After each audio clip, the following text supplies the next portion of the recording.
श्री गणेशाय नमः।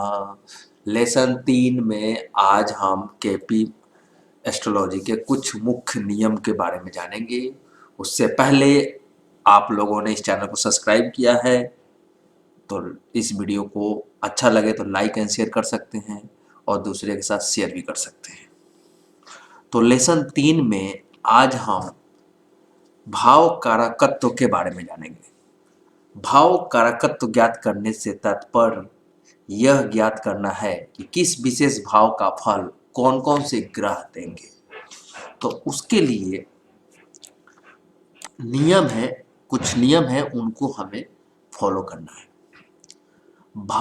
पहला जो है, भाव में स्थित ग्रह के नक्षत्र में स्थित ग्रह, ये सबसे भाव कारकत्व निकालने के लिए सबसे पहला, ये सबसे इम्पोर्टेंट L1 से L4 तक हम जाएंगे, आपके स्क्रीन पे दिख रहा है। तो सबसे इम्पोर्टेंट जो भाव का रिजल्ट देने वाला है उसमें से नंबर 1 इम्पोर्टेंट है भाव में स्थित ग्रह के नक्षत्र में स्थित ग्रह। सेकेंड L2, उसके बाद का जो इम्पोर्टेंट है भाव में स्थित ग्रह। भाव, जिस भाव में भाव चलित कुंडली के बारे में हमने पीछे के वीडियो में डिस्कस किया था, तो भाव चलित कुंडली में भाव में स्थित ग्रह कौन सा है वो आपका L2 होगा।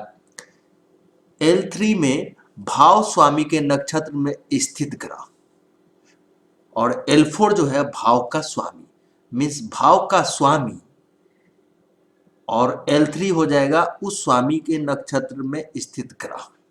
तो ये मुख्य 4 बिंदु हैं, उसके बेसिस पे हम हाउस सिग्निफाई करते हैं, भाव कारकत्व निकालते हैं। उस भाव का रिजल्ट कौन सा प्लैनेट देगा उसके बारे में ये 4 मुख्य बिंदुओं को लेकर के हम उस भाव कारकत्व निकालते हैं। तो नेक्स्ट पार्ट में हम, जैसे कि ये आपका भाव चलित कुंडली है और इस भाव में जो भी ग्रह हैं वो कौन से नक्षत्र स्वामी और उपनक्षत्र स्वामी में है, इस आपके इस चार्ट में आपको दिख रहा है। सूर्य जो है राहु के नक्षत्र में है, उसका उपनक्षत्र केतु है। चंद्र का शनि के नक्षत्र में है, उपनक्षत्र जो है शुक्र है। मंगल जो है सूर्य के नक्षत्र में है, उसका उपनक्षत्र स्वामी बुध है। और बुध जो है शनि के नक्षत्र में, उसका उपनक्षत्र स्वामी शनि है। गुरु के ही नक्षत्र स्वामी में है और उपनक्षत्र स्वामी बुध है। और शुक्र जो है मंगल के नक्षत्र में है, उसका उपनक्षत्र स्वामी गुरु है। शनि जो है शनि के नक्षत्र में है और राहु उपनक्षत्र स्वामी है। राहु जो है सूर्य के नक्षत्र स्वामी में है और उपनक्षत्र स्वामी केतु है। और केतु जो है उस शनि के नक्षत्र स्वामी में है, उसका उपनक्षत्र स्वामी आपका केतु है। तो इस तरीके से हम ये भाव चलित कुंडली और नक्षत्र स्वामी उपनक्षत्र स्वामी हमने यहाँ पे क्रिएट कर लिया है। अब हम हाउस सिग्निफिकेशन करने के लिए ये जो 4 नियम हैं, इन 4 नियमों को लागू करके हाउस सिग्निफाई करेंगे, तो सिग्निफिकेटर निकालेंगे। तो सबसे इम्पोर्टेंट जो है L1 के लिए L2 सबसे पहले आपको निकालना होगा।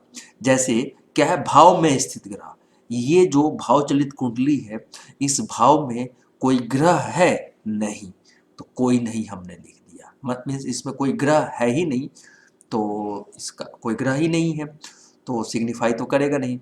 उसके बाद उस भाव में स्थित ग्रह के नक्षत्र, जब ग्रह ही नहीं है तो आपका L1 जो है कोई नहीं होगा, तो ये L2 कोई नहीं और L1 कोई नहीं।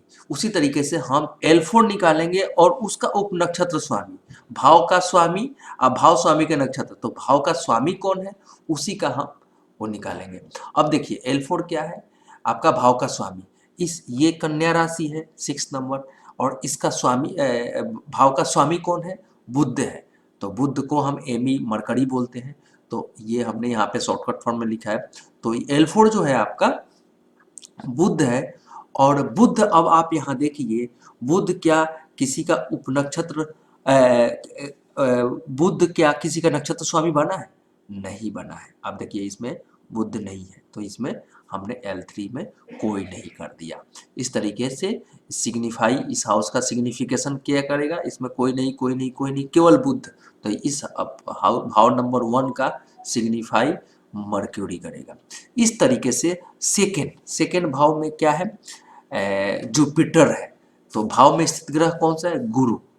और गुरु का भाव में स्थित ग्रह के नक्षत्र में स्थित ग्रह, अब भाव गुरु का नक्षत्र स्वामी क्या है, गुरु ही है। तो ये गुरु ही L1 गुरु ही हो गया। अब देखिए सेम राशि है इस भाव में, सेकंड नंबर भाव में आपका राशि कौन सा है, कन्या राशि है। तो ये कौन सा ग्रह हो गया, बुध। और बुध किसी भी नक्षत्र का स्वामी नहीं बना है, तो इसलिए कोई नहीं।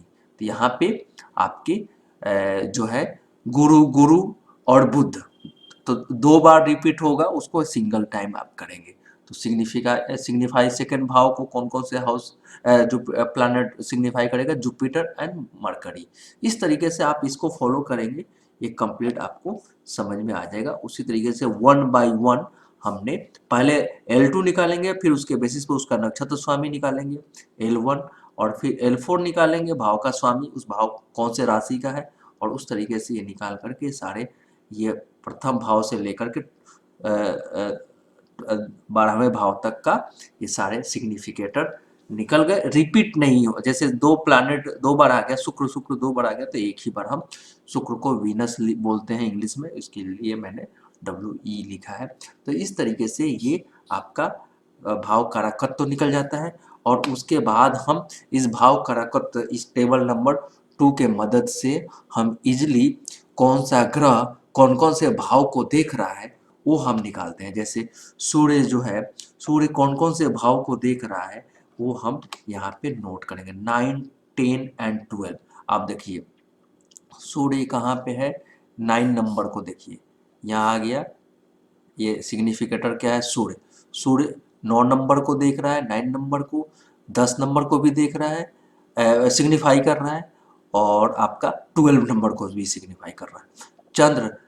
चंद्र जो है जो आपका है, चंद्र देखिए 3, अब चंद्र 3 नंबर देखिए, ये आपका मून 3 नंबर को सिग्निफाई कर रहा है, ये 5 नंबर को सिग्निफाई कर रहा है, ये 6 नंबर को सिग्निफाई कर रहा है। अब देखिए चंद्र कहीं है नहीं है। तो इस तरीके से हम ये इस टेबल की मदद से इजीली निकाल लेते हैं कि कौन से ग्रह कौन कौन से भाव को सिग्निफाई कर रहे हैं, और उसके बाद हम इजीली प्रेडिक्शन कर लेते हैं। आने वाले वीडियो में इसी तरीके से हम वहाँ तक पहुँचेंगे, तो किस तरीके से ये सारी चीज़ों को कॉम्बिनेशन के बेसिस पे हम कैसे प्रेडिक्ट कर सकते हैं, उसके बारे में हम जानेंगे। तो वीडियो अच्छा लगे तो लाइक एंड शेयर कर सकते हैं। Thanks for watching this video के बाद।